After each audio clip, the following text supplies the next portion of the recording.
विण्याला जोपर्यंत हार घालत नाही तोपर्यंत विठोबा भजन नियम आहे. आणि नियमाला आपण अनुसरून वागलं पाहिजे. नाही काय होतं, हार घातला की ते झालं. विण्याला हार घातल्याशिवाय भजन बंद करायचं बरोबर.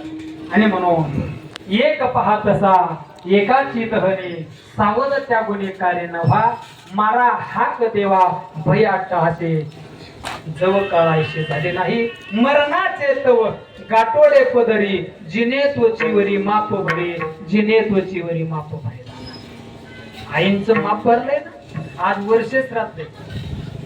आयुष्याची शुगरी संपली. अनंताच्या प्रवासाला गेलेली माझी आई ना दादांनो, या कदम परिवारातील आदर्श माता चतुरा आई सर्जेरावजी कदम.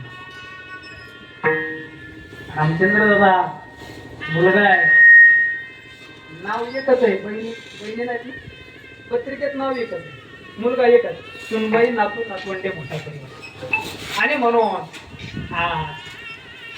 सज्जनो, या मृत्यू लोकात येताना, या अवनी तलावावर येताना दांडे मामा प्रभू रामरायाला सुद्धा आईचं माध्यम वापरावं. कालिदास प्रभू रामरायाला आईचं माध्यम वापरावं लागलं. भगवान श्रीकृष्णांना सुद्धा आईचं माध्यम वापरावं लागलं. आणि या रयतेचा राजा, जाणता राजा शोभाला सुद्धा आईचं माध्यम वापरावं लागलं रे. राजा शोभाला सुद्धा